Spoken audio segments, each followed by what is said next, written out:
So our next speaker will be Hannah Harrison from PubCast, and Hannah is a principal investigator at the Dalhousie University in Canada and the corrector of PubCast.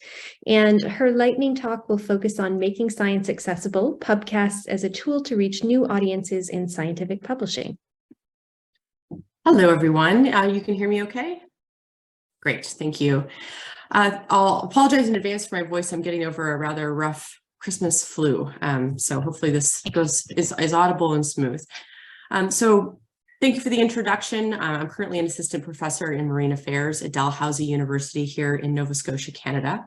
And today I'll be talking about something I co-created with my colleague Philip Loring at the University of Guelph in Ontario, and that is PubCasts, and our efforts to improve publication and publishing accessibility. So, sorry, let me move that. PubCasts this is an abbreviation for publication podcasts. They are abridged and annotated audiobook style readings of peer-reviewed literature read by the authors typically. And we created these because both Phil and I have used podcasts as a major part of our research in the past, both as a way of conducting research, as well as a way to do knowledge mobilization and science communication about our work to the communities that we work with. And so often, in our case, that's fishermen, people who are engaged outside of the scientific community, but who are very interested in the knowledge that's being produced. So, PubCasts do several really cool things. They improve accessibility, and this is really one of the #1 things we wanted to go for here. And they do that really in two ways, both by improving the ability to reach broad and more general audiences with your work, as well as people who might be otherwise unable to access easily text-based media. So whether this is people who may be visually impaired or have processing disorders, this is a way to put your voice as the researcher in someone's ear.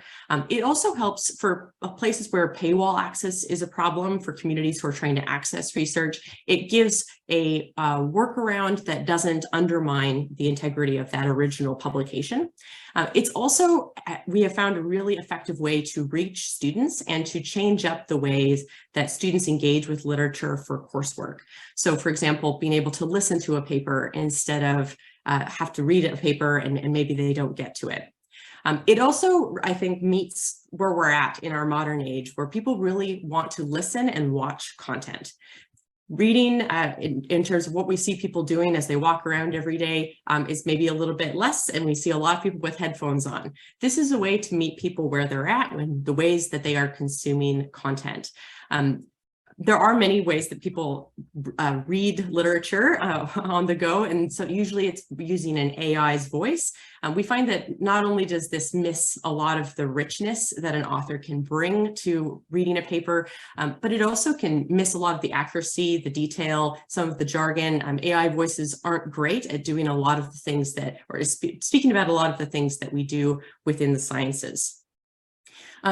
Now, one of the #1 questions we get about PubCasts is, isn't this copyright infringement? In fact, it's not, and I'll tell you why. It is because you are effectively creating an audio preprint of sorts at the time of publication. And I'm going to give you an example of how that's worked for us in the past. So I'll step away from here and bring up our PubCast hosting. So this is, I give the example of my latest paper. This was published about a month ago. And you can see it has 176 listens. This is where it's hosted on SoundCloud. This is a 10,000 word paper because I cannot write anything in shorthand.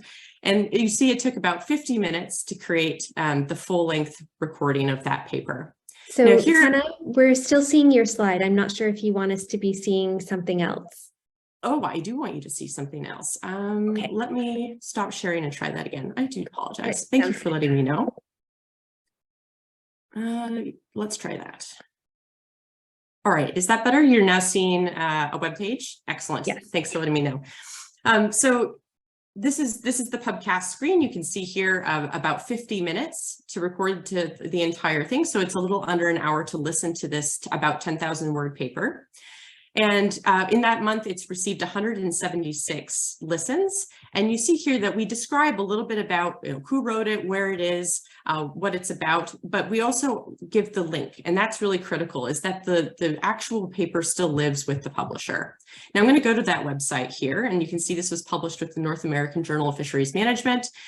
And one really cool thing that we've been able to do on an ad hoc basis with our own work is work with publishers to show them this model and to say, we really think that this is a cool add-on that will improve the accessibility of this paper. It's a very low or no cost way of doing this. And in this case, the journal was really happy to work with us to add this addendum right up at the top. And we find that people are really excited about this. They see that and they really want to go and have a listen. And students almost universally choose the listen over the paper. Now, because it's abridged and annotated, you are not giving every detail about the paper. There's still much to be learned from the actual print copy. And so there's always a good reason for people to go back and engage with the full text and find the citation there. The other thing that we've really enjoyed about this model is that it helps to rebuild that researcher to reader relationship that is sometimes lost in the onslaught of papers that we engage with. And I liken it a little bit to going to a conference and meeting your very favorite researcher or someone who wrote a really inspiring paper.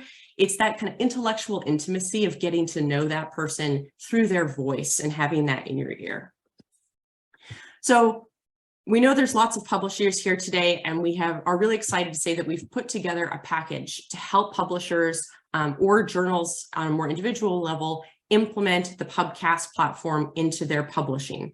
So why should you do that? Well, there's three big reasons that we find.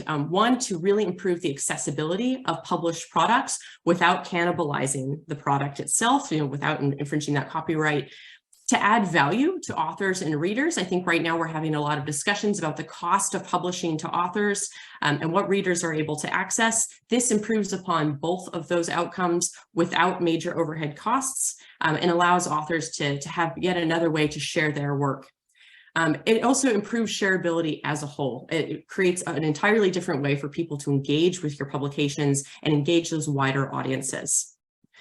So right now, I'll show you my contact information here in a little while, but we have put together a package. We're offering it on a sliding scale to serve both large publishing houses as well as independent, nonprofit, and society-based journals. But what we're interested to offer is to consult on how to get pubcasting into the existing publication platform and to add the value of making this efficient and easy for your authors to do. I know speaking out loud, recording yourself can seem really intimidating, but we've developed a protocol to make that as painless and easy as possible and to make it a part of the proofing process that authors are already doing. That includes bespoke video tutorials with transcripts, user-friendly step-by-step written instructions, and of course our support and advice on how to best incorporate that.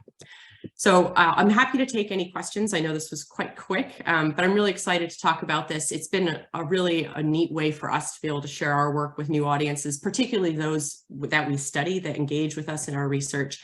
And it's really improved our teaching practices, we found. So happy to answer questions. Thanks so much. Thank you, Hannah.